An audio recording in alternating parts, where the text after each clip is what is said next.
나서다 드린데야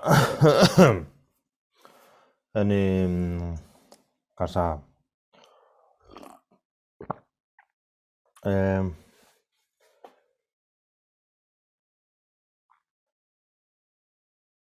군시 에你숨버자 봐다 니 숨버자 돼요. Więc mamy dzisiaj trzeci dzień nauk podczas Kaczygończy 2023. Chciałbym rozpocząć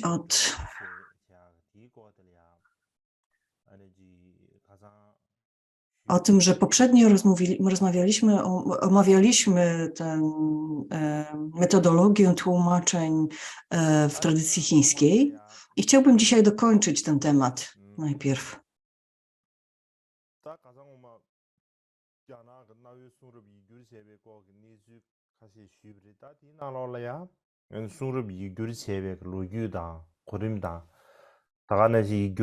Mówiliśmy o kilku wydarzeniach związanych z rozwojem tej tradycji, jak zbierali się różni asystenci tłumaczy, tak jak dzielona była praca na różne osoby i tak dalej. Ogólnie rzecz mówiąc, ten cały okres 900 lat tego okresu, w którym tłumaczono teksty buddyjskie na język chiński, można podzielić na kilka takich okresów historycznych, jakby historycznie rzecz biorąc. Były to różne etapy jakby tworzenia tych tłumaczeń.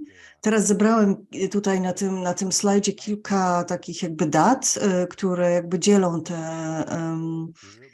te poszczególne okresy. Jak dzielą się te poszczególne okresy?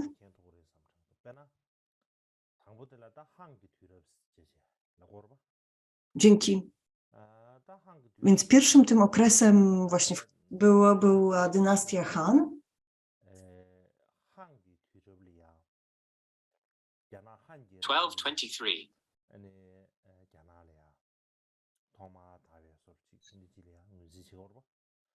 Więc wygląda na to, że właśnie podczas panowania tej dynastii pierwsze teksty były tłumaczone na język chiński. Na przykład Shou Fo, jeden z pierwszych tłumaczy, przetłumaczył Pratyauttapana Buddha Samukavastivada Samadhi Sutrę. Najprawdopodobniej w 179 roku naszej ery.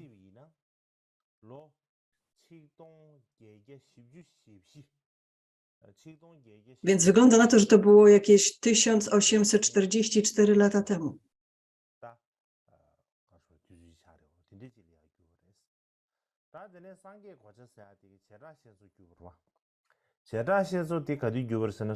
I później pojawił się też Buddha Varman, który przetłumaczył Abhidharmę w 383 roku, czyli 1640 lat temu, więc to były naprawdę dawne czasy, to były początki naszego wieku. Muszę tutaj coś poprawić na slajdzie.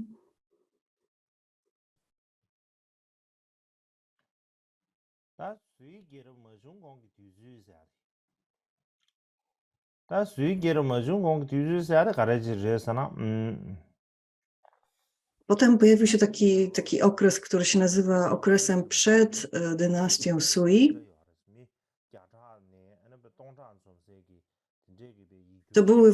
To był ten właśnie okres, kiedy był główny tłumacz i tych na przykład kilkaset czy 1000 osób asystowało mu w tłumaczeniu i to była taka zbiorowa praca i wtedy głównymi tłumaczami były takie postacie jak Kumarajiva, Buddhabhadra, Paramartha.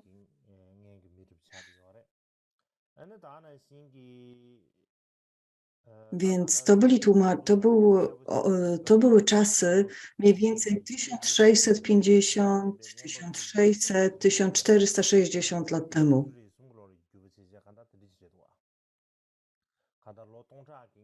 Czyli jakiś tam IV, V, VI wiek naszej ery.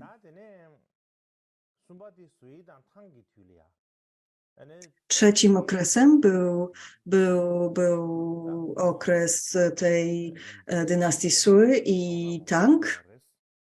To właśnie wtedy zmieniono tą metodologię i zbierano tylko 20-30 asystentów. I właśnie za czasów tej dynastii Tang w 1370 roku pojawił się Xuanzang.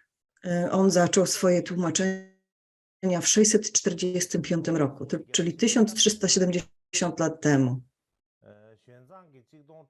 Czyli ten Tang Xuanzang, Tang od dynastii Tang Xuanzang był najbardziej znanym tłumaczem tego okresu.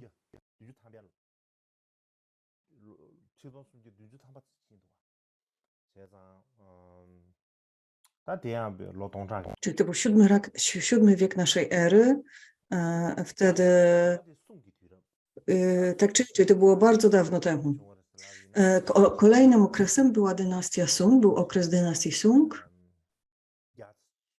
który to był jakiś mniej więcej X wiek naszej ery, czyli 1100 lat temu. I to był jakby czwarty, ten ostatni okres właśnie tych tłumaczeń.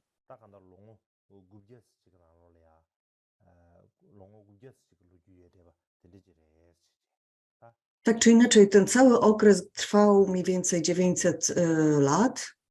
Mówiliśmy już o tym.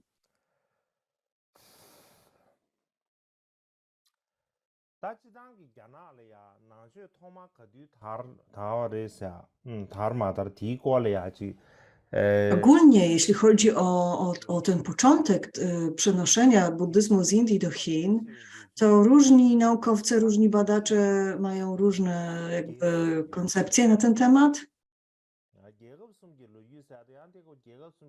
Istnieje taka książka, która się nazywa Historia Trzech Królestw.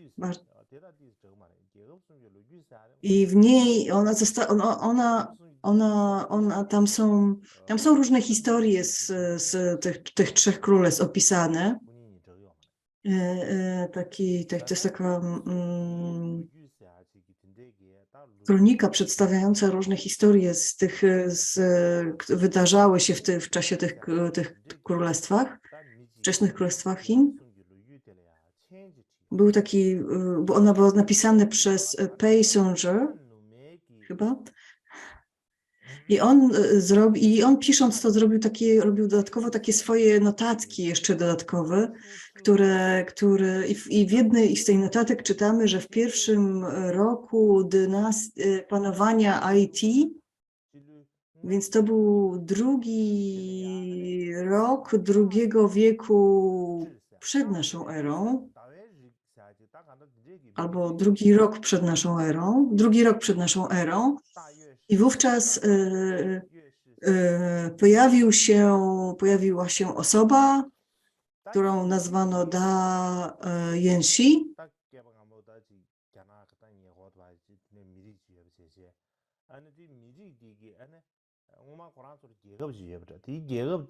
W zasadzie to była taka nie osoba, tylko taka grupa etniczna, która żyła na zachodnich rubieżach Chin. I on służył jakby ówczesnemu właśnie cesarzowi.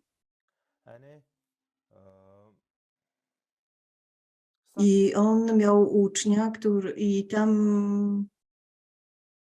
tam pojawił się taki uczeń w tej grupie etnicznej, który był bardzo wykształcony w sutrach Buddy. Że chodziło o to, że ta notatka jakby mówiła o tym, że jednym z osób wokół danego cesarza była właśnie takiego rodzaju osoba z tych zachodnich rubieży, która była bardzo dobrze wykształcona w sutrach Buddy, czyli w w tej ówczesnej zachodniej tradycji z Indii, tak? Religijnej z Indii. Czyli można powiedzieć, że pierwsze jakby takie zalążki i osoby z tego rodzaju wiedzą, wykształceniem pojawiły się w Chinach czy na dworze chińskich cesarzy już w drugim roku przed naszą erą. To jest jakby najwcześniejsza notatka, wzmianka na ten temat. I to jest w gruncie rzeczy też bardzo dobre źródło, tak jakby dość spolegliwe źródło wiedzy na ten temat, bo ten tekst się zachował do dzisiaj.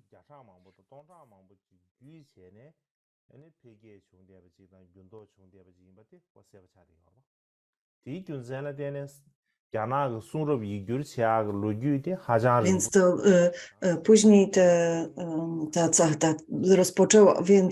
więc później kilka wieków później, tak jakby 2-3 wieki później rozpoczęła się właśnie ta cała tradycja tłumaczenia, większe zainteresowanie filozofią buddyjską i rozpoczęła się tradycja tłumaczenia tekstów buddyjskich na język chiński.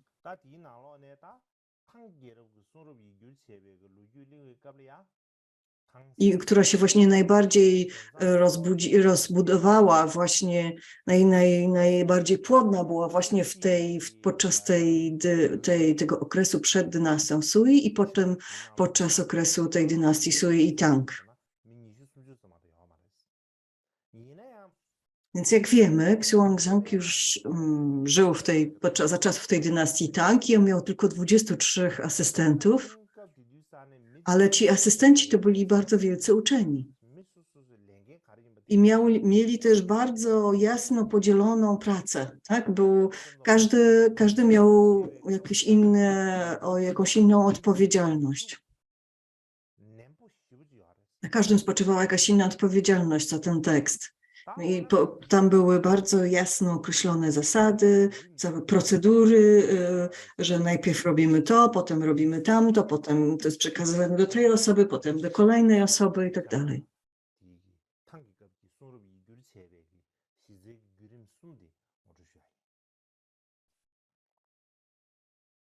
Więc podsumowując, jak wyglądał ten proces tłumaczeń za czasów dynastii Tang?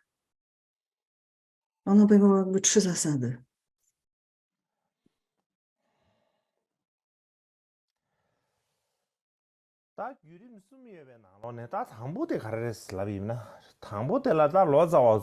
Były jakby takie 3 kroki po tym procesie tłumaczenia. Więc pierwszym było to, że ten główny tłumacz, czyli ten mistrz,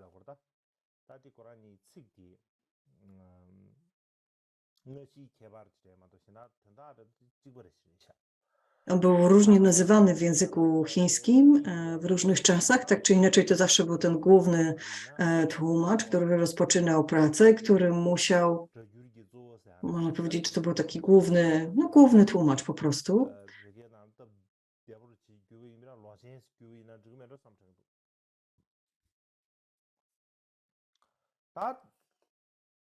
Po tybetańsku nazwalibyśmy locie, czyli Lotsawa Cienpo.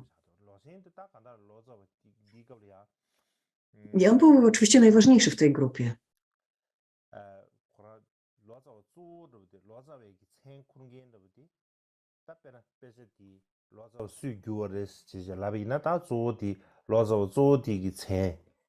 To jego imię było później podpisane w kolofonie, tak, że on był głównym tłumaczem tego dzieła. I on był najważniejszy w tym procesie.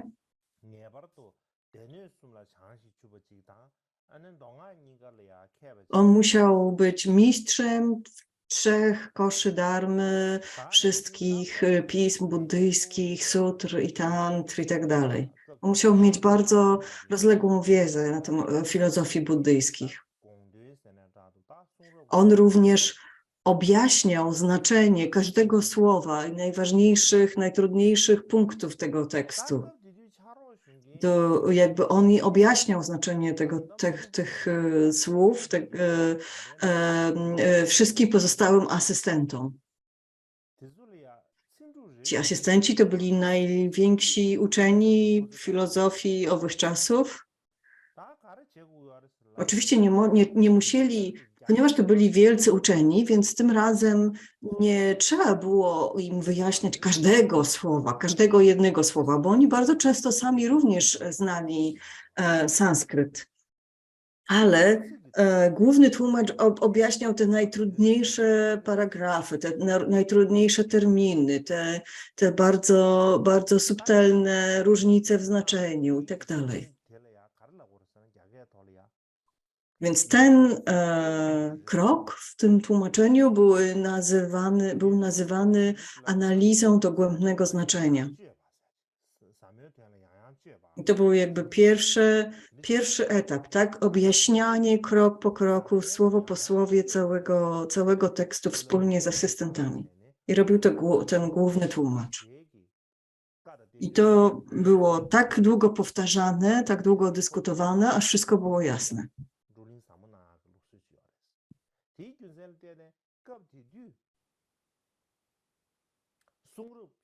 I właśnie dzięki temu, że to było tylko 20-30 najbardziej wykształconych, najlepiej wykształcone osoby w królestwie, to można było się faktycznie skupić tylko na tych trudniejszych, na tych najtrudniejszych elementach, na tych najtrudniejszych słowach. Więc to był pierwszy krok. Drugi,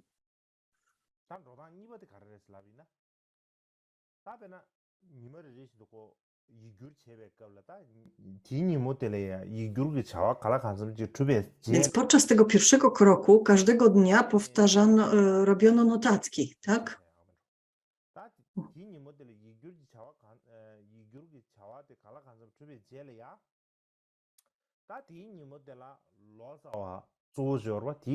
Więc kiedy ten etap został już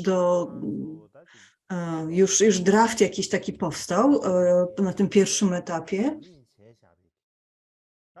wówczas dochodziło do takiej dyskusji i podczas tego pierwszego etapu oczywiście dochodziło do różnych dyskusji, tak, pomiędzy tym głównym tłumaczem i asystentami, kiedy omawiano to znaczenie, więc potem i oni wszyscy robili notatki. Te notatki zostały zebrane i wówczas przekazywano to do takiego biura redakcyjnego. Cały ten manuskrypt szedł do biura redakcyjnego, więc oni jakby redagowali znaczenie. Tak,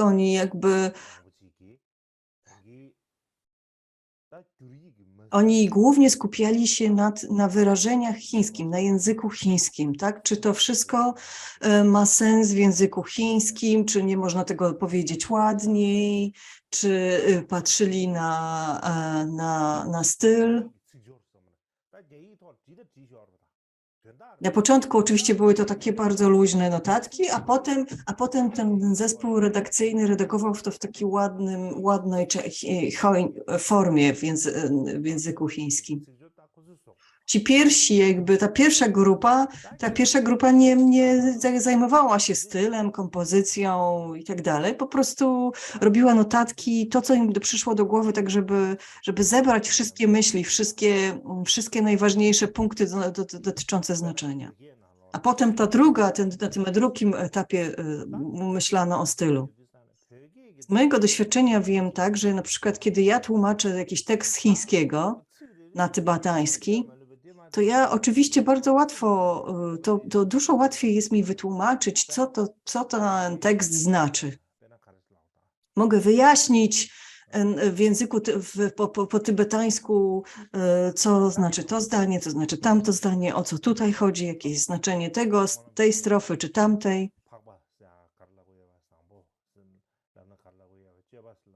Czyli na przykład, kiedy mamy modlitwę szlachetnego postępowania, to jestem w stanie wyjaśnić, co znaczy słowo modlitwa, postępowanie, szlachetne i tak dalej, i tak dalej. Natomiast jeśli chodzi o sam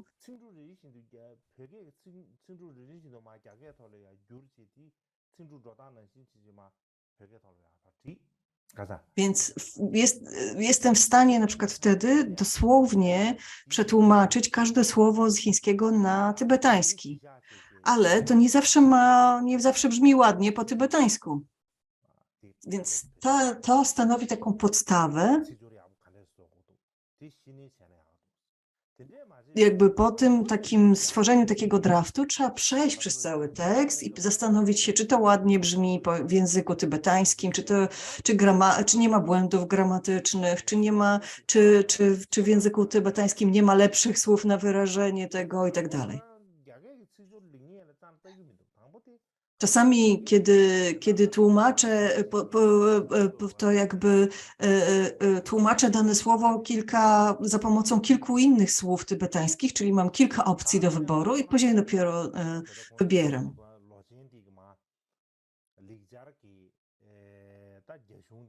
Jak powiedziałem, ten główny tłumacz wyjaśniał najpierw znaczenie każdego poszczególnego słowa sanskryckiego, tak? Xuanzang wyjaśniał je w języku chińskim.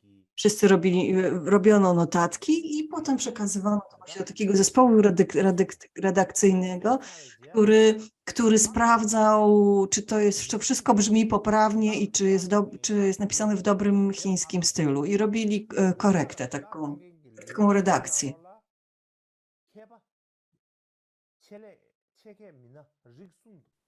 I potem z powrotem ten tekst po tej redakcji wracało to do takiej kolejnej korekty, która sprawdzała, czy nie zostało zagubione znaczenie. Więc to był kolejny edytor, czy też taki korektor.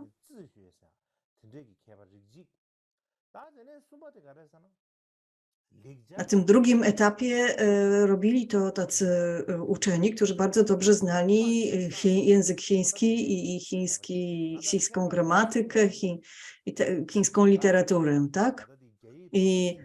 Czyli specjalizowali się po prostu w tym zakresie, jakby patrzyli na ten tekst z punktu widzenia właśnie kompozycji i stylu. A potem kolejni sprawdzali z powrotem ten sam tekst, czy po zrobieniu tych wszystkich korekt, czy nie zostało zagubione gdzieś znaczenie. Jakby sprawdzali na nowo ten tekst, czy on odpowiada dokładnie oryginałowi sanskryckiemu. Jeżeli coś nie odpowiadało, coś zostało przeinaczone podczas tego korekty stylu, wówczas tekst wracał do tego, wówczas robiono kolejne tutaj poprawki, zaznaczano i cały tekst wracał do tego departamentu stylu, żeby jednak zmienili ten fragment, bo on za bardzo odbiega od oryginalnego znaczenia tego słowa.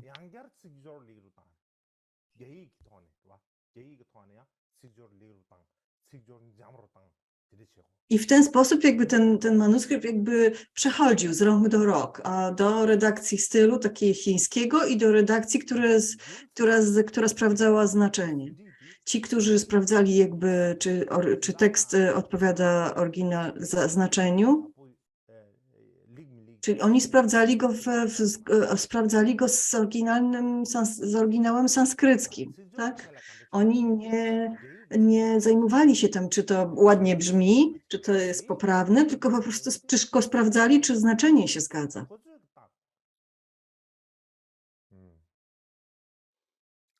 I jeżeli tam, gdzie się nie zgadzało, znowu robili notatki i to tak przechodziło po prostu w tą i z powrotem, cały tekst. Więc ten drugi i trzeci etap, drugi, trzeci krok, to byli jakby redaktorzy i korektorzy, którzy musieli dobrze ze sobą współpracować.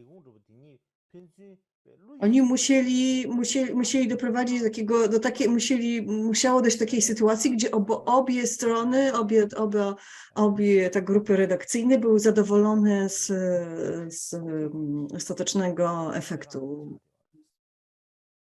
Czasami musieli to przechodzenie z rąk do rąk tekstu odbywało się wiele razy.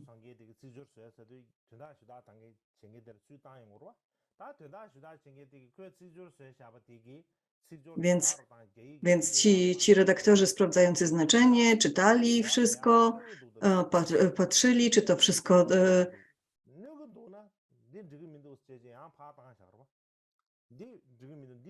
Jeżeli coś brzmiało po chińsku dobrze, ale przez to było trudniej zrozumieć jakby intencje,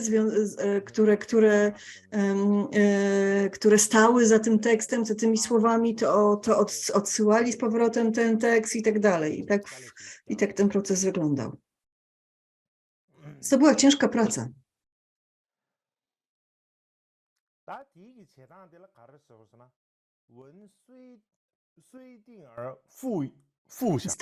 Ta metodologia była nazywana Fuxia.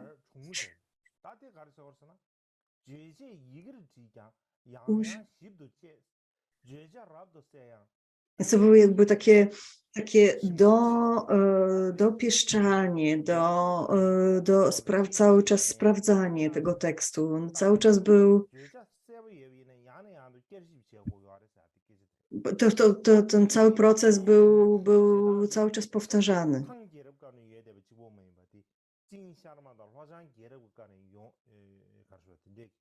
I tak naprawdę ta procedura, ta cała metodologia, ona tak naprawdę zaczęła się wcześniej, w tym wcześniejszym okresie, tak? Przed dynastią Sui. Sui. Mhm.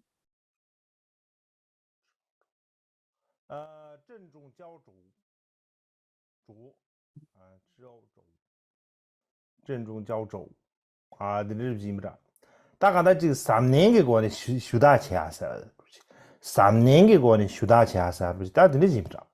Jest to jakby taka tradycja, która tak właśnie, jak jakoś ktoś powiedział, nazywała się w języku chińskim. I to była dawna tradycja.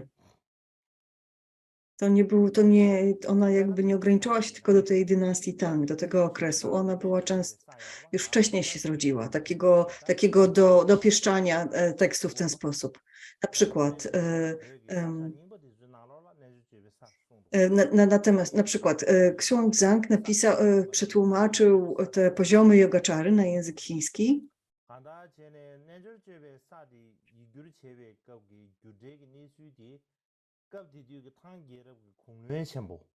I w tym czasie był taki minister, jak powiedzmy główny minister, czyli powiedzmy premier, tak, tego rządu za czasów tej dynastii. I on się nazywał Xu Jinzong i on napisał wstęp do tych poziomów yogaczary. I on napisał w tym wstępie, że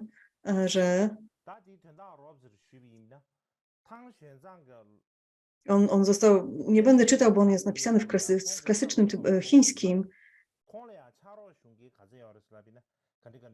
I on opisał, że Tang Xuanzang był głównym tłumaczem, miał 6 skrybów jako asystentów, miał jednego korektora sanskryckiego, który sprawdzał tekst sanskrytem,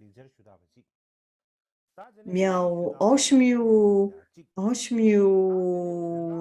redaktorów, którzy sprawdzali znaczenie, 7 redaktorów, którzy sprawdzali styl, czy to jest napisane w dobrym stylu chińskim. I oni podzielili pracę na 12 rozdziałów, podzielili się pracą w ten sposób.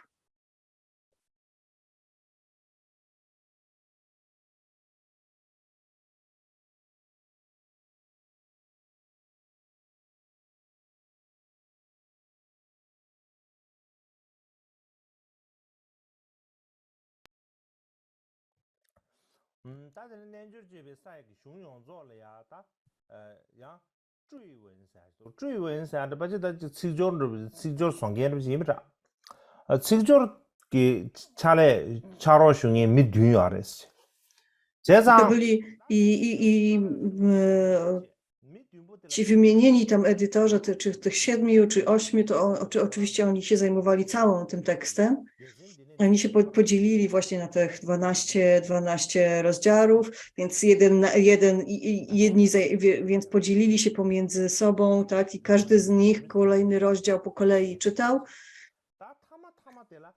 Więc każdy miał swoją własną jakby działkę do zrobienia w tym procesie, a na samym końcu ten cesarz dynastii Tang zlecił właśnie jemu, czyli premierowi swojego rządu, aby to on na końcu przeczytał całość i powiedział bardzo dokładnie i sprawdził, jak się to czyta, czy wszystko ma sens. Więc razem 24 osoby pracowały nad całym tłumaczeniem.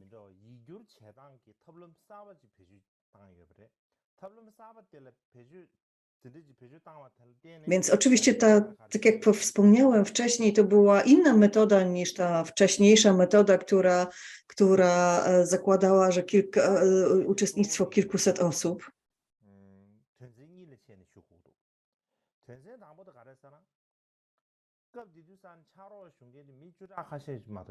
I w pewnym sensie była to. Więc w tej drugim etapie, w tej drugiej tradycji, kiedy tylko około 20 osób było zaangażowanych w cały proces, podczas gdy wcześniej to było kilkaset lub kilka tysięcy osób, którzy uczestniczyli w całym tym procesie.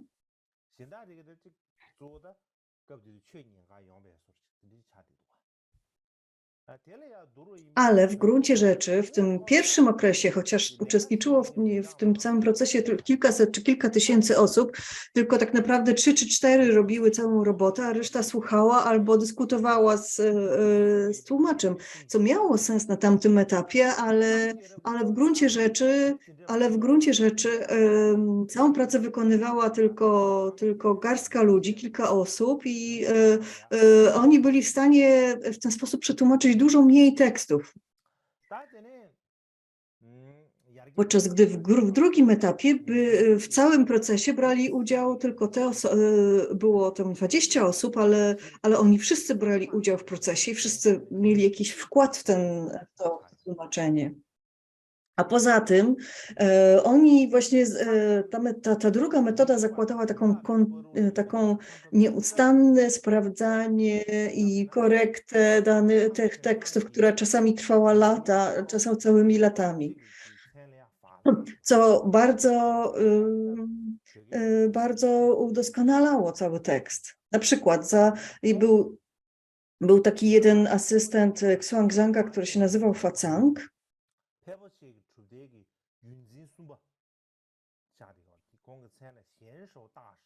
On był trzecim patriarchą sekty, czy też szkoły Avatamsaki w Chinach, czyli to był bardzo znany mistrz buddyzmu w owym czasie w Chinach.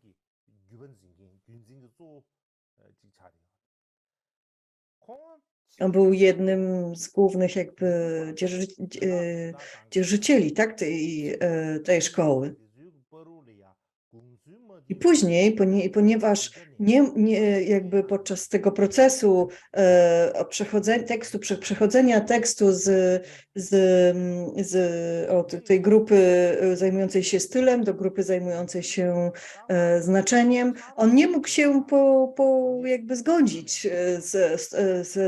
ze swoimi partnerami w tym całym procesie i odszedł i zrezygnował. Więc bardzo często zdarzało się tak, że ludzie przychodzili i odchodzili, tak, bo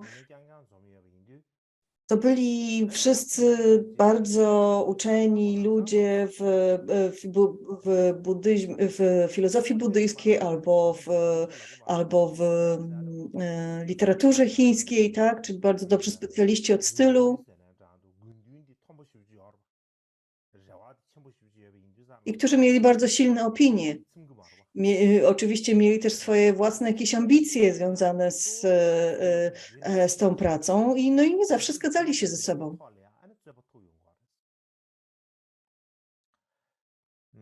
Więc czasami nie mogli się dogadać co do tego, jakich słów użyć, jak najlepiej oddać znaczenie danego terminu.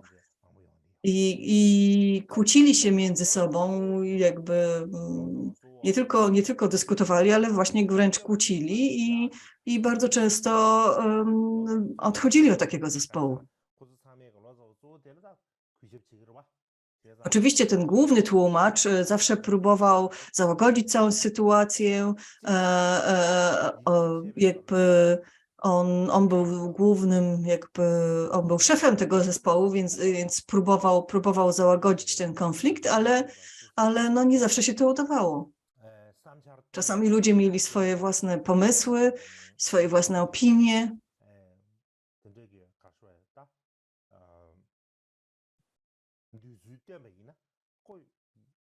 이규 야부용 알 펜토용 맞아 강갈라고 단 저거도 젤레 라보치 지고 답 데베 Każdy miał swoje własne pomysły, jak udoskonalić dane tłumaczenie, ale inni się z tym nie zgadzali. Więc czasami ktoś napierał na to, żeby jego właśnie pomysł został wdrożony, a inni się z tym nie zgadzali więc to było. Oczywiście w pewnym sensie można powiedzieć, że tego rodzaju dysputy były dość dobre dla samego tekstu, tak? Że w ten sposób jakby tekst faktycznie był udoskonalony, bo można. Nie będę dalej jakby już rozwijał tego tematu, już nie mamy czasu więcej.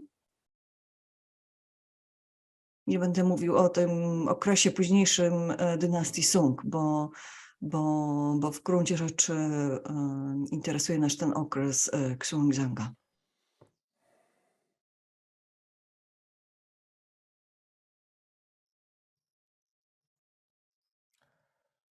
다들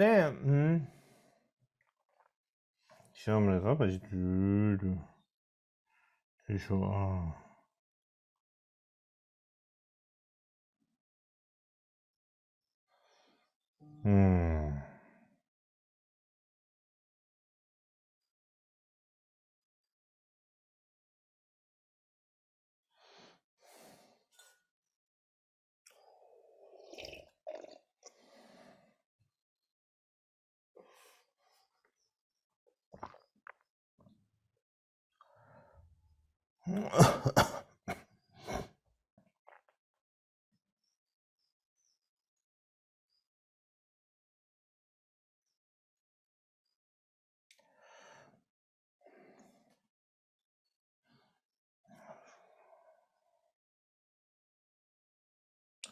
다바지디 그 주주체가 스퍼슨 샤네 양만 로삼장 주주체가 많다 Myślę, że teraz jest dobry moment, żeby zrobić przerwę, więc będziemy mieli 20 minut przerwy.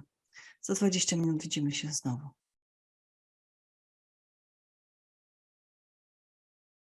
다들 시험라 드네 디슈아인 다들 수럽 저규르 고가단 죽돔 디슈아인 Więc chciałbym w końcu podsumować całą tą rozmowę o metodach translatorskich starożytnych Chin. Już sporo na ten temat powiedzieliśmy.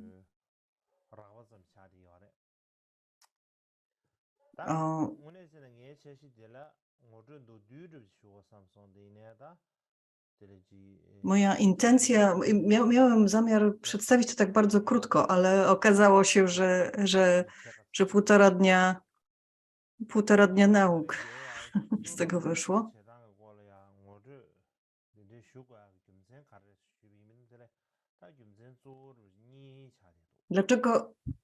Powodem, dla którego chciałam przedstawić te metody translatorskie, są dwa.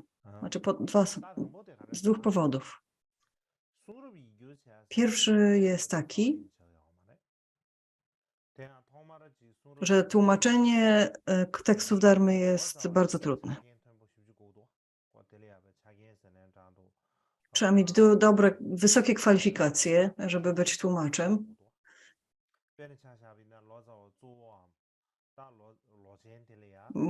Trzeba mieć dobrą wiedzę.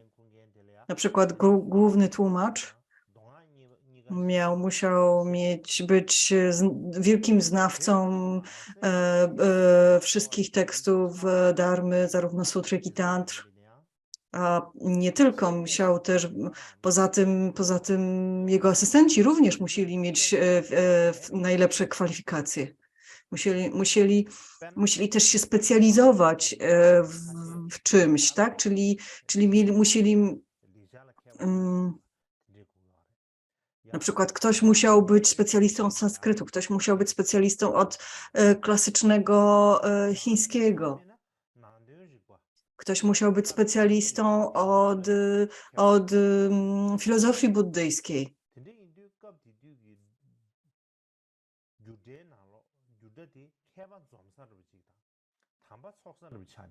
Więc w owym czasie te szkoły translatorskie tak naprawdę były takim miejscem, w którym zbierali się najwyśmienitsi uczeni owych czasów.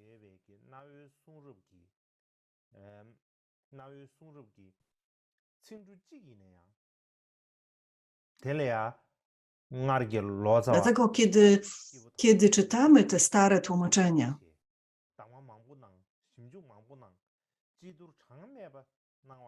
to wiemy, że ci wszyscy, że każde słowo było dobrane z dużym wysiłkiem, że każde słowo było doskonale przemyślane, że to nie był taki lekki, szybki proces pisarski,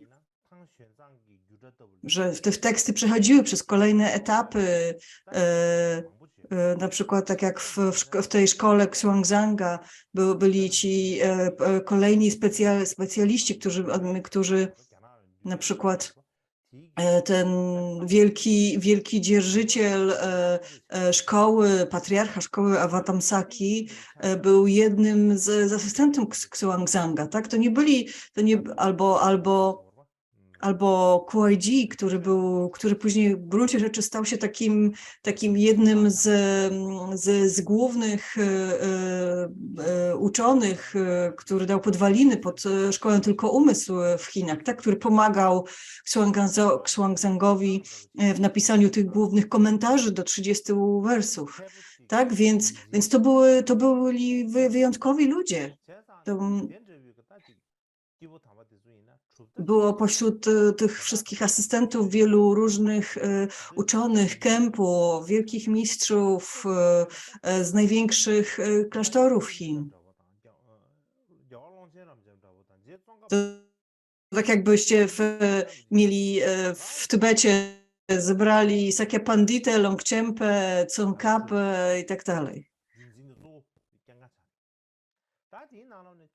Więc to byli dzierżyciele linii, to byli główni mistrzowie różnych klasztorów i tak dalej. Więc bycie asystentem wcale nie znaczyło, że to byli jacyś dopiero uczący się studenci, to byli wielcy mistrzowie owych czasów.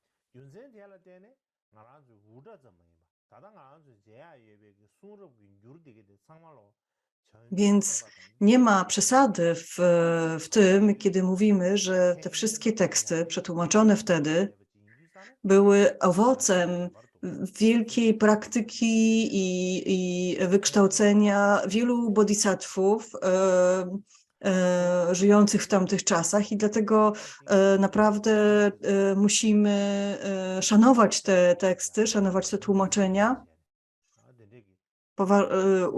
traktować je z wielkim respektem, wielkim poważaniem. Są święte dla nas. Są bardzo cenne. Na przykład w Tybecie mieliśmy był kandziur i tendziur, tak? Na początku te teksty były napisane w sanskrycie i na początku zawsze się wpisało, podczas tłumaczenia tych tekstów zawsze się podawało tytuł w sanskrycie, tak? W sanskrycie ten tytuł brzmi, po tybetańsku ten tytuł brzmi. Tytuły zawsze były podawane w sanskrycie i w języku tybetańskim. Po to, aby ludzie, którzy później będą czytali, studiowali te teksty i którzy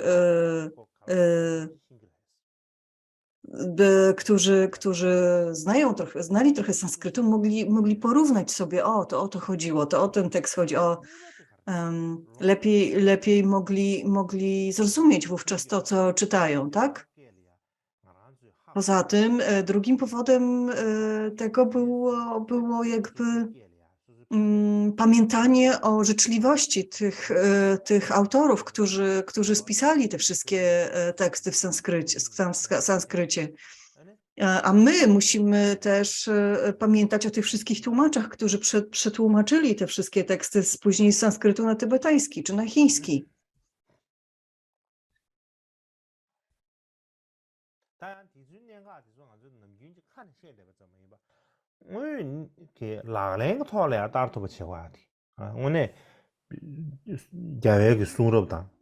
Poza tym wiadomo, że dharma nie jest tylko teorią, nie jest tylko filozofią, ale to jest czymś, co wprowadzamy w praktykę, tak? To jest czymś, co mamy praktykować. Więc w przeszłości wielcy tłumacze, którzy tłumaczyli te teksty, wkładali w to naprawdę wiele wysiłku.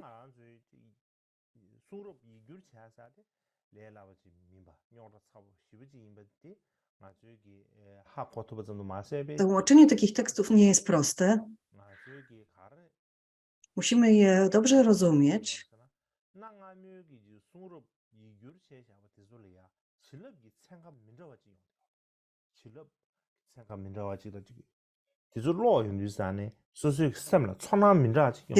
Ale kiedy czytamy te stare tłumaczenia, to jakby tkwi w nich błogosławieństwo, tak? One często mówi się, że nie ma słowa w tych pismach, które nie byłoby częścią ścieżki do przebudzenia. Jeżeli tekst nie prowadzi do przebudzenia, to nie jest tekstem dharmy, nie jest dobrze przetłumaczony. Na przykład za czasów Tsongkhapy był taka osoba, Jenan Rinchen-pe, i on zapytał Tsongkhapę, kiedy mówimy o słowie kadampa, co to znaczy słowo kadam? Jakie jest znaczenie tego słowa kadam? Ta osoba zapytała Tsongkhapę.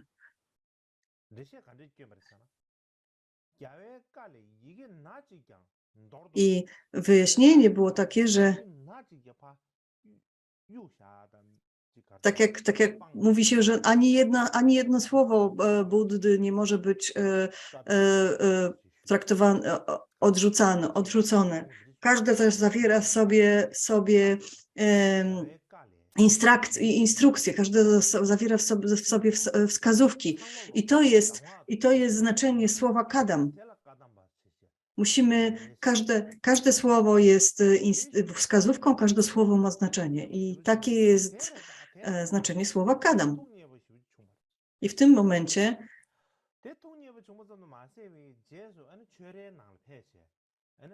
Tsongkhapa powiedział też wielu uczniom później,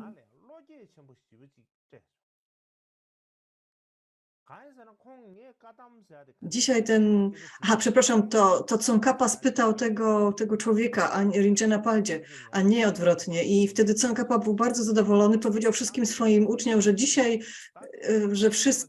dzisiaj dowiedział się czegoś bardzo ważnego o dharmie i żadne słowo dharmy nie powinno być ignorowane, każde słowo ma znaczenie, każde słowo zawiera wskazówki na ścieżce. Każde słowo kandziura i tędziura jest metodą prowadzącą do przebudzenia. Gdy wszyscy mistrzowie przeszłości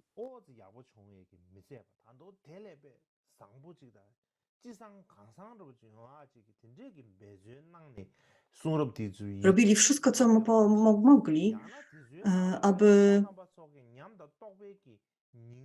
aby te pisma, które tworzyli, byli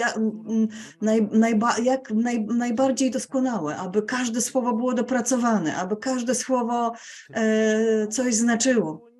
I w tych wszystkich pismach jakby tkwi, przechowywane jest ich błogosławieństwo. Dlatego bardzo ważne jest, aby tłumaczyć znaczenie oryginału, znaczenie tych słów.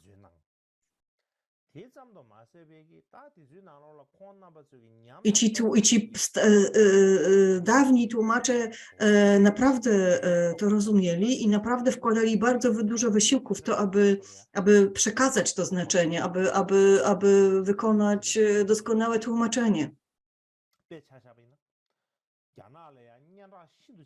Więc w tych starych tłumaczeniach naprawdę istnieje jest takie inne poczucie, kiedy się czyta te stare tłumaczenia. Na przykład był taki szósty patriarcha linii Chan w Chinach, Huineng. To była linia Chan, chińska linia Chan buddyzmu.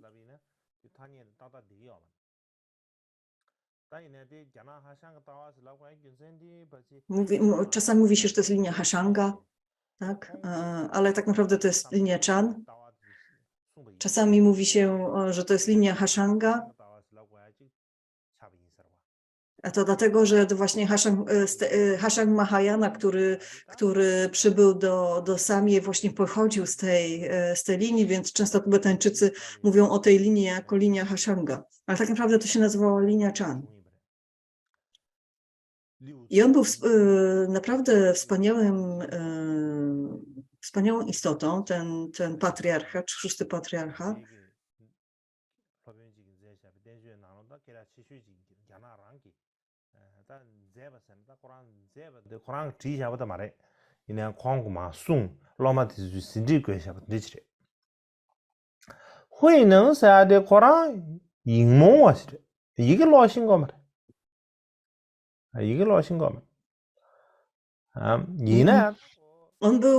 Okazuje się, że on był niepiśmienny.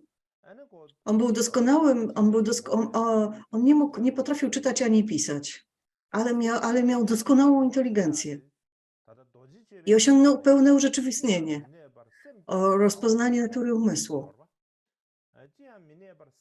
Więc mówi się, że on po prostu słuchał tekstu sutr przetłumaczonych na język chiński, na przykład, że na przykład usłyszał słowa sutry Vajra ostrza, rozbudź bodhicittę bez spoczywania.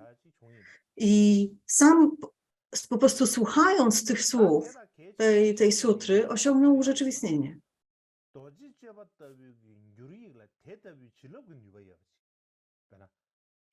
Więc ważne były oczywiście słowa samej sutry, ale ważne było również to, że ta sutra była doskonale przetłumaczona.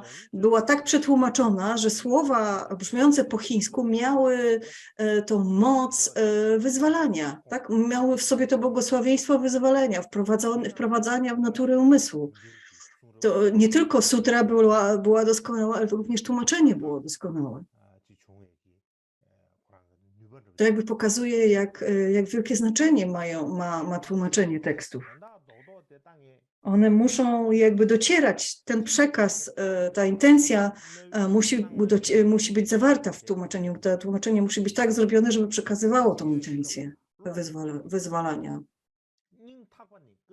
Kiedy czytamy takie tłumaczenie, szczególnie te tłumaczenie z tych dawnych czasów, musimy naprawdę szanować te słowa. Musimy naprawdę czuć jakby, że mamy wielką zasługę, że kiedyś te teksty były tak przetłumaczone i że teraz możemy je nadal czytać i tak dalej. Możemy poznawać wciąż te teksty w taki niezmieniony sposób. I możemy również doświadczyć dharmy i intencji zawartej w tych słowach. Możemy je zrozumieć i możemy je doświadczyć. Bardzo ważne jest, aby czuć wdzięczność za to, za istnienie tych tłumaczeń. W przyszłości, kiedy będziemy w stanie zaangażować się w jakieś prace translatorskie, co jest oczywiście możliwe, na przykład wszyscy ci, którzy teraz słuchają nauk, wielu ludzi nas teraz słucha, więc wielu z nas słucha tych nauk i wielu ze słuchających będzie miało być może kiedyś możliwość przetłumaczenia jakiegoś tekstu dharmy. Więc musimy brać przykład z tych starych mistrzów i być bardzo uważni podczas tłumaczeń. Musimy być bardzo uważni, kiedy je czytamy, musimy... Sama znajomość języka nie upoważnia nikogo do tłumaczenia dharmy. Musimy znać komentarze, musimy studiować słowniki.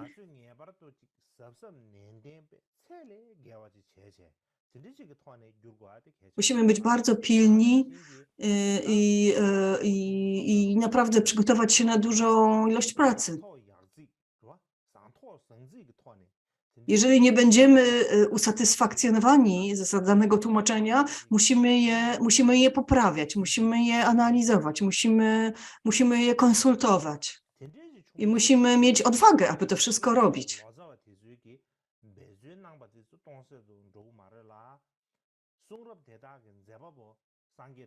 Dzięki temu ta cała praca włożona przez poprzednich tłumaczy, starych tłumaczy, którzy byli naprawdę wielkimi bodhisatwami, wielkimi istotami, że dzięki temu ten ich wysiłek nie zostanie zmarnowany.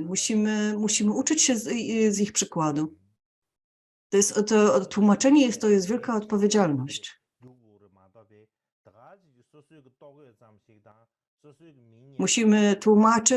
Tłumacząc, musimy mieć świadomość, że to jest olbrzymia odpowiedzialność, że jesteśmy w tym momencie odpowiedzialni za wszystkich czytelników w teraźniejszości, w przyszłości, że nie robimy to tylko dla siebie, bierzemy za siebie odpowiedzialność za zrozumienie i rozwój wielu istot. Więc to jest jakby na tym jakby skończymy tę rozmowę o metodologii tłumaczeń.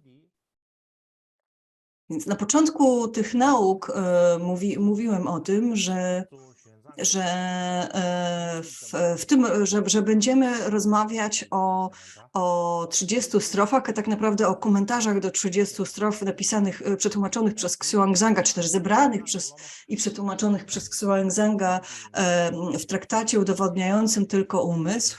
I że to będzie nasz główny temat, ale mistrz Kuiji napisał jakby wyjaśnienia do tego traktatu, które również posłużą mi do omówienia poszczególnych punktów tego traktatu.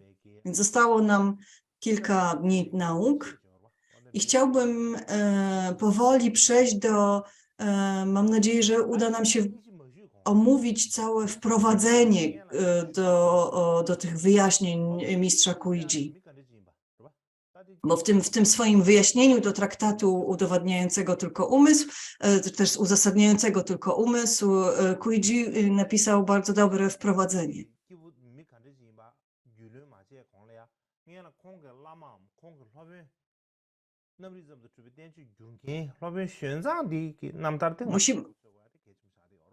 Więc mówiąc o tym, jak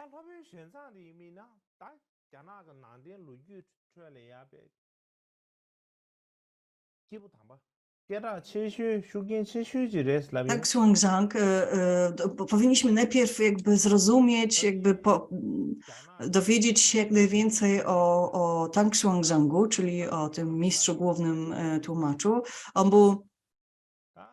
Każdy w Chinach zna to imię. Każdy wie, o kogo chodzi. To był bardzo sławny mistrz. Z jednej perspektywy, a to dlatego, że jest on jednym z bohaterów podróży na zachód, tak? Tej legendy, wielkiej historii.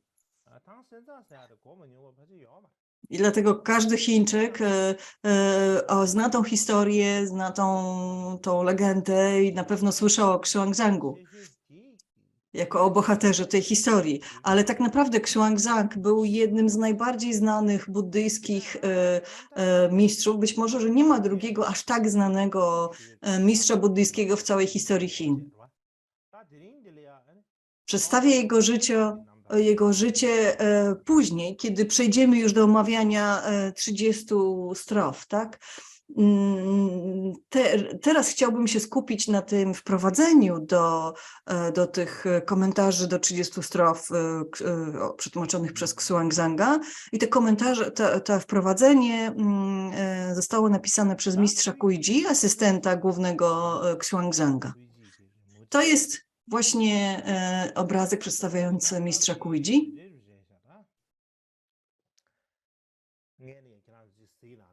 Kuiji. Jakby główne fakty z jego życia przejdziemy. Urodził się w 632 roku, a zmarł w 682.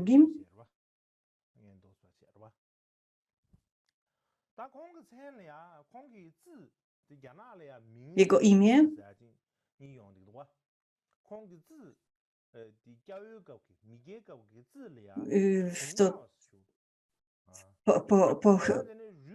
i kiedy się urodził, kiedy był małym chłopcem, nazywano go Hou Dao.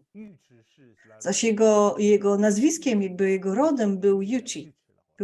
Nazywał się Yuchi chyba.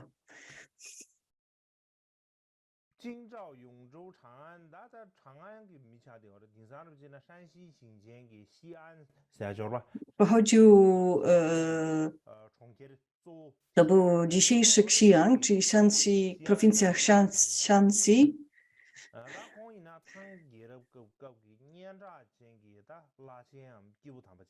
W owym czasie nazywano go Chanang.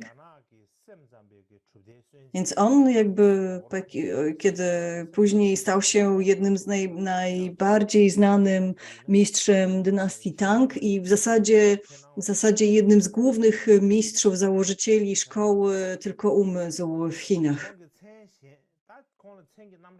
Tej szkoły i znano go pod różnymi imionami, jak Lingji, Xiangji, Dianji, Jishi i tak dalej. Ale jego imieniem Dharmy, czyli imieniem, który otrzymał, kiedy zostawał mnichem, był właśnie Kuiji. Był również taki tytuł honorowy, który mu nadano, który brzmiał Qiandashi, czyli wielki mistrz Qian. Qian to była nazwa klasztoru. Więc on był wielkim mistrzem Qian, czyli Qiandashi.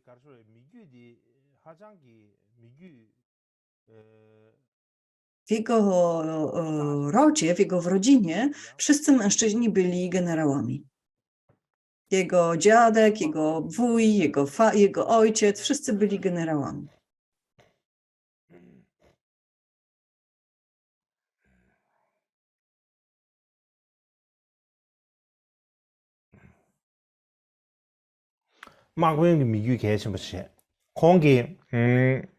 Więc on pochodził z dość ważnego rodu, tak? Ważnej rodziny generałów.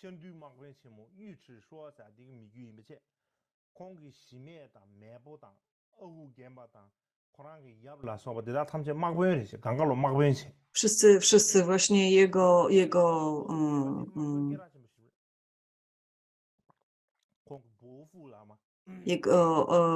wuj był bardzo wielki, bardzo znanym generałem w całym tym królestwie.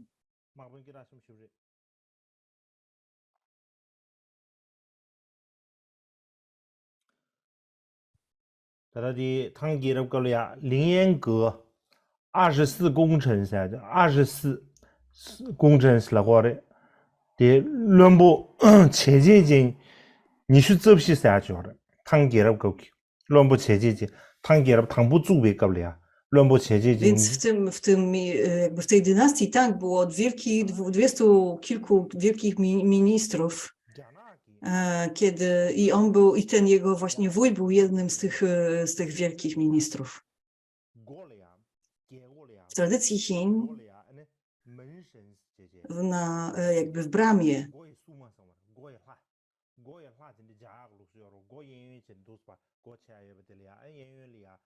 trzeba było, stali zawsze strażnicy, tak? Aha, i nie były wizerunki bogów, którzy jakby strzegli tych, tacy wielcy generałowie, więc wielcy, którzy strzegli tej bramy. I właśnie bardzo często na pałacach czy na świątyniach właśnie jednym z tych generałów był właśnie wuj tego Kuiji. To była jego podobizna. Więc to byli oczywiście bardzo tacy bardzo znamienice osoby i wyglądały bardzo tak dostojnie. Tak bardzo dostojnie wyglądały, że odpędzały nieproszonych gości.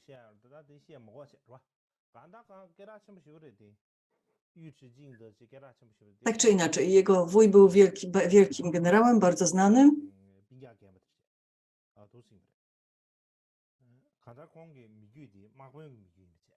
Był jakby starszym bratem jego ojca.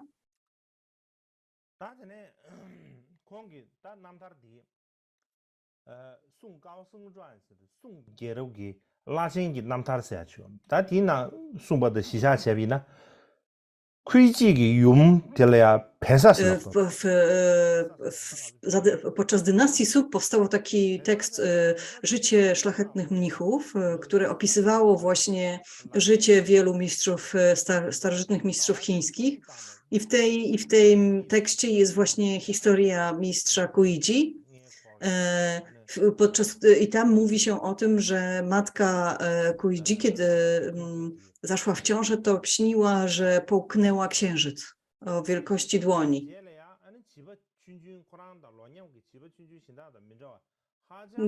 Kiedy Kuiji się urodził, był inny od pozostałych dzieci, był bardzo inteligentny, bardzo bystry. Wiele tekstów bardzo szybko uczył się na pamięć, ale oczywiście to były takie zwyczajne teksty, nie darmiczne.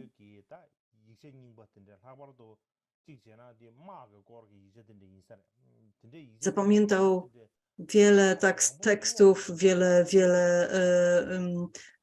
wiele wierszy jakby chińskich.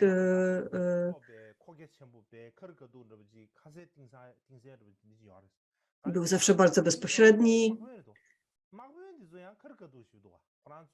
ponieważ wszyscy urodził się w rodzinie generałów, więc wszyscy byli tacy bardzo bezpośredni, nie cackali się, nie owijali słowa w bawełnę. Byli tacy bardzo pokojowi, dyplomatyczni ludzie, mówią bardzo tak spokojnie i bardzo uprzejmie, a generałowie mówią po prostu wprost, jak jest. I on właśnie miał taki charakter również. Więc kiedy Xuanzang spotkał po raz pierwszy Kuiji, on po prostu przechodził taką wąską ścieżką pomiędzy polami i zobaczył wtedy chłopca, Kuiji. I ten chłopiec miał bardzo ładną twarz. I był bardzo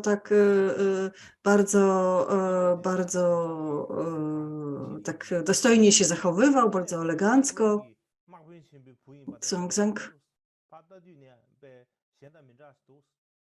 Więc Xuanzang pomyślał sobie, on wcale nie wygląda na syna wielkiego generała. Poza tym Xuanzang od razu poczuł, że istnieje pomiędzy nimi więź darmiczna. Jeżeli ten chłopiec zostanie moim uczniem, to będę miał kogoś, komu będę mógł przekazać swoją linię. Tak sobie Xuanzang wtedy pomyślał.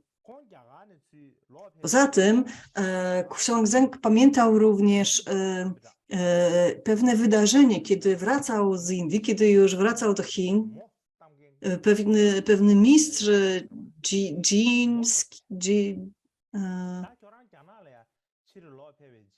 pewien mistrz w Indiach jakby wykonał, przepowiedział mu przyszłość. I powiedział, że kiedy wrócisz do Chin, spotkasz chłopca, który będzie dla ciebie bardzo ważny. I wówczas Xuanzang jakby przypomniał sobie tą przepowiednię i pomyślał sobie, to musi być właśnie ten chłopiec, o którym była mowa.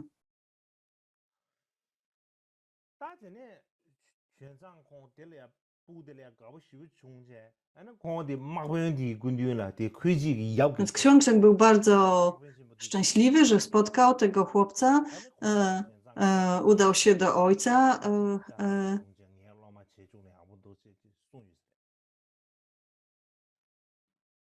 i powiedział ojcu, że ma nadzieję, że będzie ten chłopiec mógłby zostać jego uczniem i zostać mnichem.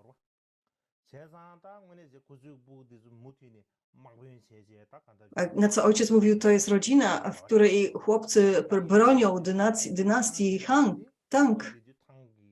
I miałem nadzieję, że ten chłopiec będzie kontynuował tą tradycję. Ale wówczas Tang Xuanzang był już bardzo znanym mistrzem, bardzo znanym uczonym, więc ojciec Kuiji nie mógł tak po prostu powiedzieć nie. Więc zaczął mu tłumaczyć Xuanzangowi, to jest bardzo zły chłopiec. On jest bardzo niesforny, bardzo niegrzeczny. Po co chcesz takiego chłopca?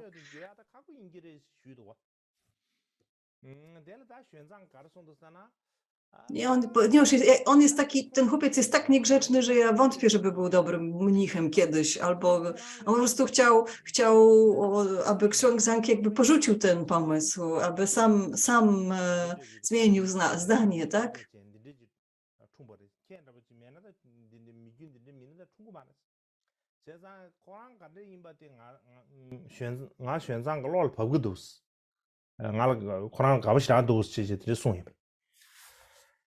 Ale Xuanzang powiedział, ale nie, ale mi właśnie się podoba właśnie taki chłopiec, właśnie to wszystko mi się w nim podoba.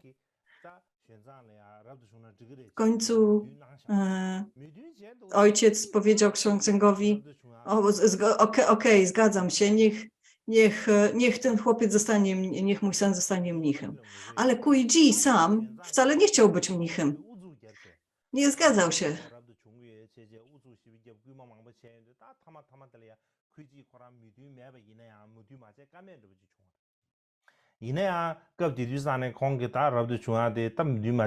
Ale Xuanzang bardzo długo z nim rozmawiał na ten temat i w końcu przekonał małego Kuiji. I w końcu Kuiji, ja nie chcę być mnichem, ale ty nalegasz, żebym był mnichem, więc jeżeli mam być mnichem, to masz spełnić, to mam 3 warunki. Po pierwsze, nie mam zamiaru przerzucać zupełnie pożądania. Po drugie, cały czas będę jadł mnichem, będę jadł mięso. On był z dobrej rodziny i był bardzo przystojny.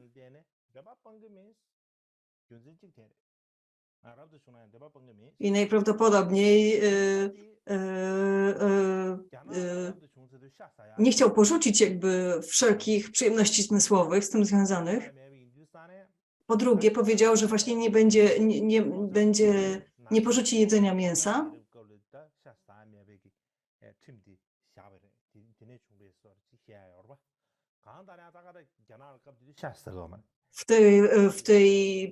za czasów tej dynastii właśnie powstała takie prawo, że duchowni nie mogą jeść mięsa. A trzecim warunkiem, więc Kuiji się z tym nie zgadzał, a po trzecie Kuiji powiedział, ja muszę też jeść po południu. Będę jadł kolację. Będę jadł nadal mięso i będę jadł kolację. Jeżeli przyjmiesz te moje 3 warunki, to się zgadzam, to mogę być mnichem.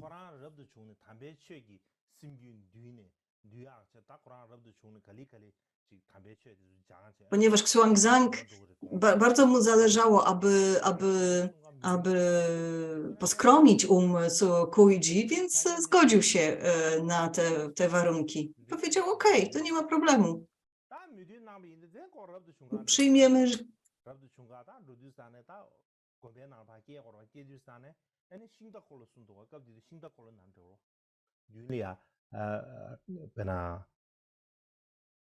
w tamtym czasie były takie wagoniki drewniane, takie jakby, które na początku, które ciągnęły jakieś osły albo konie i tak dalej, tak?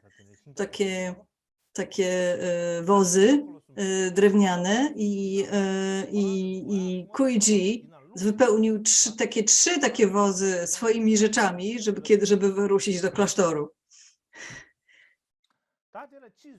I z tymi 3 wozami wyruszył do klasztoru, żeby zostać mnichem. Te te 3 wozy jakby były wypełnione jego rzeczami, tak? Więc później jakby podśmiewano się trochę z niego i nazywano go mnichem z 3 wozami właśnie. Po pierwsze,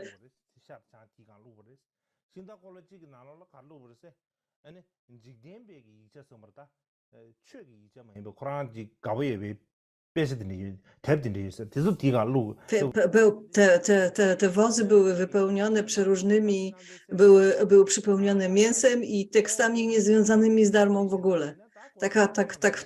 Taka legenda wówczas krążyła.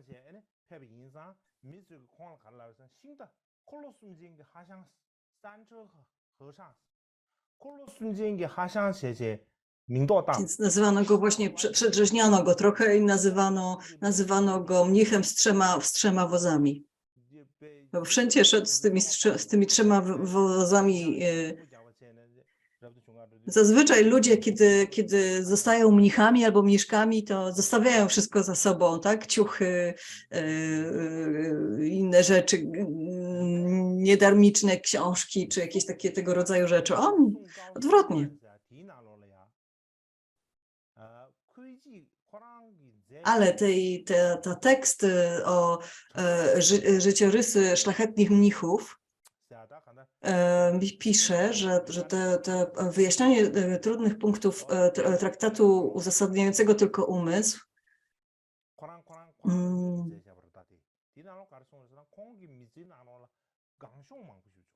który Kuiji napisał.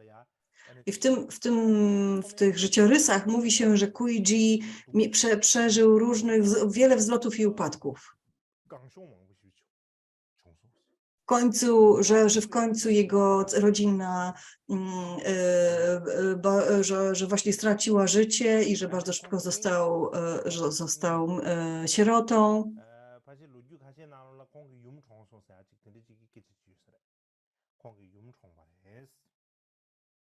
Niektórzy mówią, że to tylko jego matka zmarła, a niektórzy, że cała rodzina.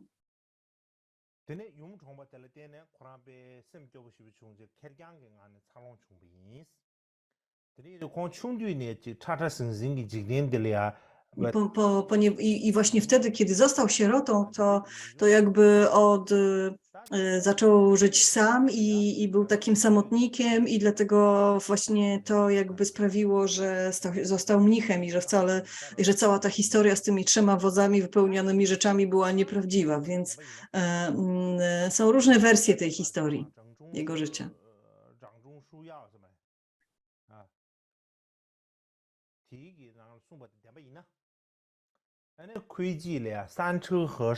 I to on sam jakby opisał w ten sposób, tak? To on sam opisał w ten sposób, że ta cała historia jest nieprawdziwa, że to wszystko były plotki, że on został mnichem w wieku 17 lat. Sam tak o sobie pisał, tak? Że ponieważ zostało właśnie, kiedy zmarli jego rodzice, to poczuł takie pragnienie i chciał żyć w samotności, dlatego został mnichem i te wszystkie plotki były nieprawdziwe. I wtedy został właśnie uczniem Xuanzanga. I najpierw wstąpił do klasztoru Guangfu, czyli do świątyni Wielkiej Zasługi, tak można było przetłumaczyć. Był bardzo inteligentny, bardzo bystry. A potem właśnie przeniósł się do tego klasztoru Cien właśnie z Xuanzangiem.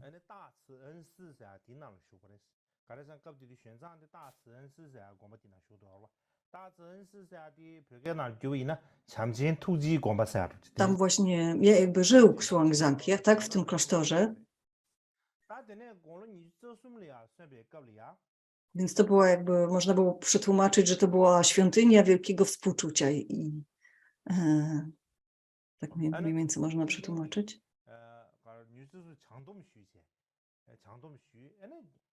W wieku 23 lat przyjął ślubowania bodhisattwy i zaczął uczyć się języków indyjskich. Był bardzo inteligentny. I już po 2 latach, w wieku 25 lat, na rozkaz cesarza, zaczął pracę właśnie w tej szkole translatorskiej. Czyli po 2 latach nauki języków już rozpoczął tę pracę. Wielu ludzi go chwaliło, gdyż naprawdę wyróżniał się na tle innych.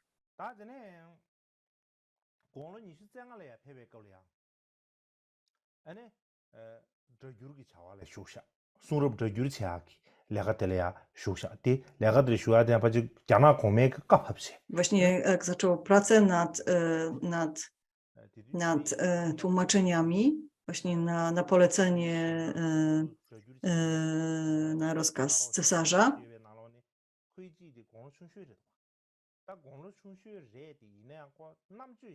Tak jak wspominałem wcześniej, wszyscy inni asystenci Xuanzanga w tej szkole tłumaczeń Xuanzanga byli starsi od niego.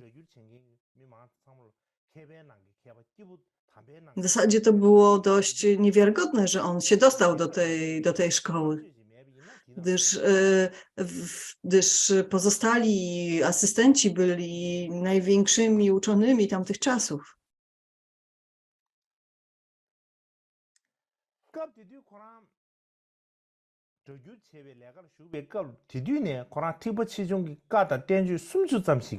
Ale kiedy Kuei-ji zaczynał pracę właśnie nad tłumaczeniami, już wtedy, ale to już zdążył przestudiować jakieś 30 tekstów tradycji podstawowego pojazdu Mahayany. Gdy mistrz nauczał, Kuei-ji była taka tradycja, że wtedy asystenci robili notatki, a Kuei-ji nie tylko był w stanie zrobić notatki, ale napisać cały komentarz do danego tekstu. I właśnie wtedy zaczął pisać swoje własne komentarze.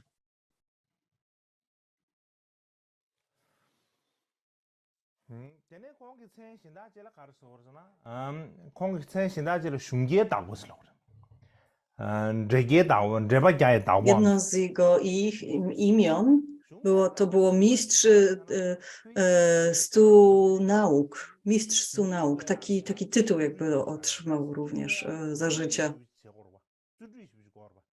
Był naprawdę pilny. Był naprawdę pilny w pisaniu, w robieniu notatek, w pisaniu komentarzy. Wszystko spisywał, co mistrz mówił. Miał dużą taką determinację i pilność w tym procesie.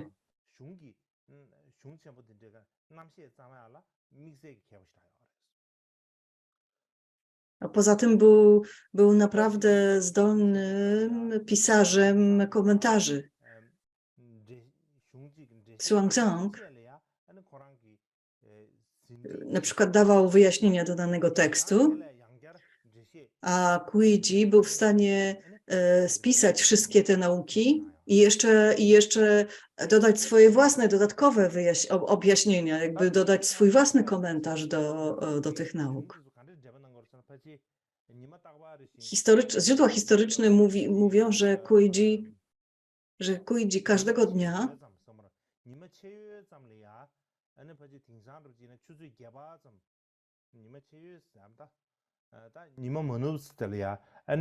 że przez cały poranek, od powiedzmy 8 rano, Xuanzang tłuczył tekst, który był tłumaczony w owym czasie. I wszyscy brali udział w tym procesie i słuchali i robili notatki. Pomiędzy nimi był Kuiji i jego notatki były najlepsze.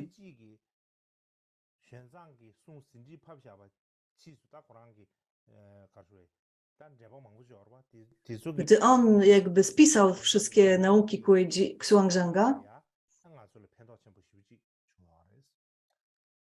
to był w stanie jakby napisać komentarz również do tych nauk, które i te komentarze są bardzo wartościowe teraz.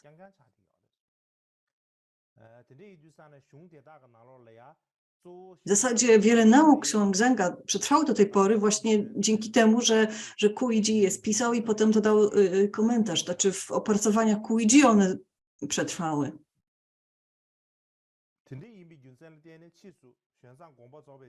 Więc on jakby słowa Xuanzanga pozostawił jakby nienaruszone, nie zmieniał ich. Ale jakby wyraźnie oddzielał, które to są słowa Xuanzanga, a które to są, a która część to jest komentarz Kuiji i że to jest jego własna opinia, a nie opinia Xuanzanga i tak dalej. Dlatego Xuanzang napisał bardzo wiele tekstów, przetłumaczył też bardzo wiele tekstów.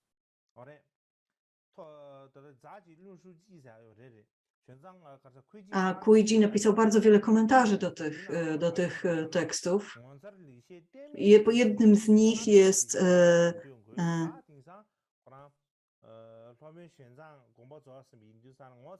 i on pisał w nich wiele wspaniałych nauk. Teraz zniknęło, jakby zostało zatracone po tym, jak Xuanzang zmarł. Wiele wspaniałych nauk zostało na zawsze straciliśmy. Dlatego ja spisywałem je i opiszę je teraz. Tak jakby, czyli Kuiji jakby po śmierci Xuanzanga pozostał w tym klasztorze i dalej miał później swoich własnych uczniów, swoich własnych studentów i szczególnie jakby poświęcił się propagowaniu nauk tylko umysłu.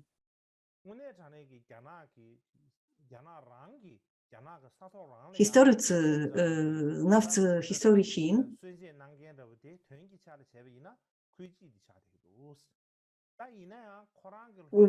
uważają, że właśnie Kuiji był takim faktycznie założycielem takiej autonomicznej chińskiej szkoły tylko umysłu.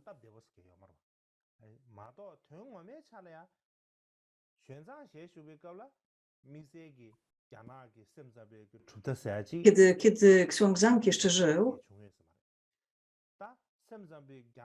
to nie można było mówić, że była jakaś autonomiczna, niezależna szkoła chińska tylko umysłu, ponieważ Xuanzang, jego praca opierała się głównie na tłumaczenia tekstów z Indii, tak?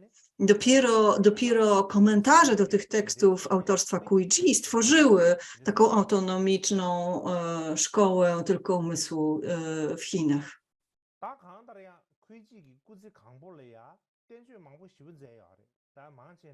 Przez całe życie Kuiji napisał bardzo wiele takich komentarzy do komentarzy sutr i różnych sutr i siastr. Dlatego często mówi się o nim jako mistrz 100 nauk, czy też mistrz 100 komentarzy. 44 z nich były naprawdę dobrze znane i z tych 44 24 zachowały się do dzisiaj. Pomyślałam sobie, że dobrze jest pokazać tę listę, jakby tytuły tych wszystkich komentarzy, ale trudno je teraz, nie zdążyłam przetłumaczyć tych wszystkich tytułów na język tybetański. Niektóre z nich istnieją w języku tybetańskim, a niektóre z nich nie zostały nigdy. Jest ich sporo.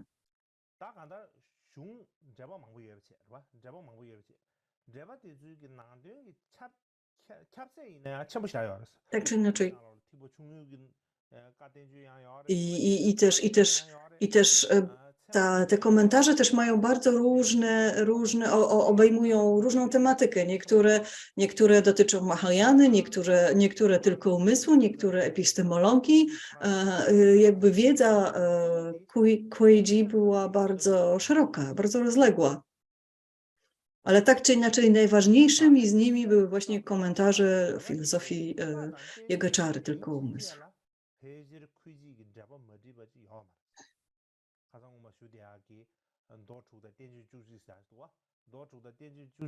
Praktycznie nie było takiego tekstu, który byłby dostępny tej szkoły, Yogaczary, czy tylko umysł, którego Kuiji by nie przeczytał, nie przestudiował i nie opatrzył swoim komentarzem.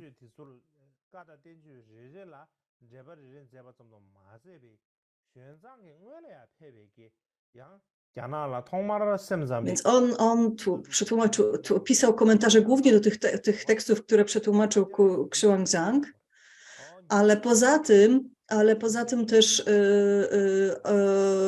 studiował wiele tekstów tylko umysłu przetłumaczonych przez Paramatę, czyli wcześniejszych tłumaczeń tekstów tylko umysł i je również komentował. Więc mamy ten cały długi katalog jego dzieł.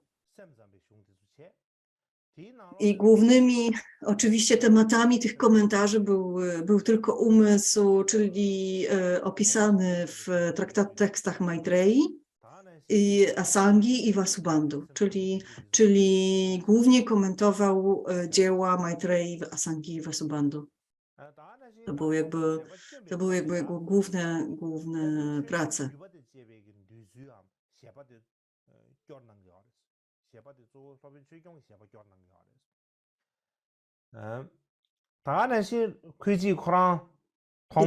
Kiedy pisał te komentarze, jakby w zasadzie wyrażał poglądy tradycji mistrza Dharmapali, który był już, ta tradycja istniała wtedy w Chinach.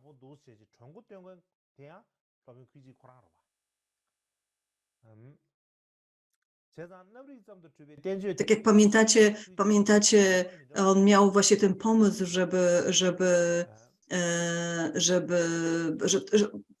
ten komentarz Dharmapali, indyjski komentarz Dharmapali był największym i najprawdopodobniej najlepszym komentarzem do 30 strof Vasubandhu, tak, napisanym w Indiach. I on i Kuiji jakby głównie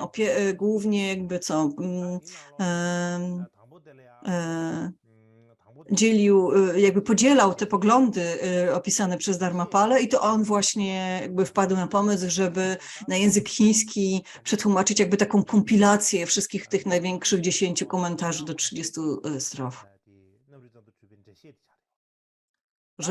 I w ten sposób jakby wraz z Xuanzangiem stworzył ten traktat uzasadniający tylko umysł, który który obejmuje 36 tomów. I sam napisał później komentarz do tego traktatu, czy też w zasadzie zbioru indyjskich komentarzy, tak, przetłumaczonych na chiński. I ten komentarz to jest 10 tomów wyjaśniających najtrudniejsze punkty tego traktatu uzasadniającego tylko umysł.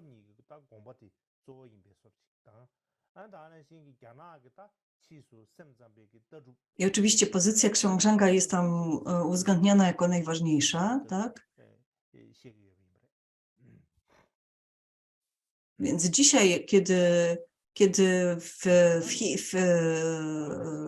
później, kiedy w Chinach nauczano tylko umysł, to właśnie tej filozofii, to właśnie brano pod uwagę ten komentarz Kuiji był jakby podstawą jakby tej szkoły, stał się takim podstawowym dziełem.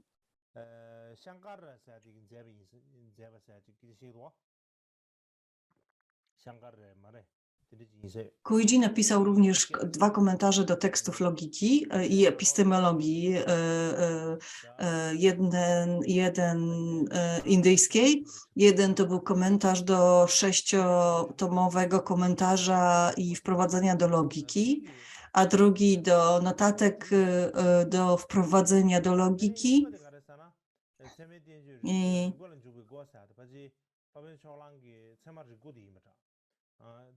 Więc jakby oprócz Yogaczary jakby też propagował te nauki indyjskiej logiki i epistemologii. I ta linia, te komentarze później zostały przeniesione przez jego ucznia do Japonii i stały się tam bardzo znane, bardzo popularne.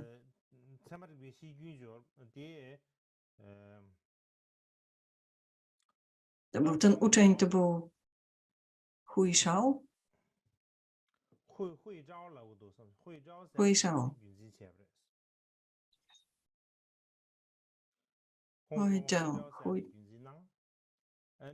On był jakby takim dzierżycielem można by powiedzieć dzierżycielem tej linii logiki Kuiji, tak? Tych nauk o logice Kuiji.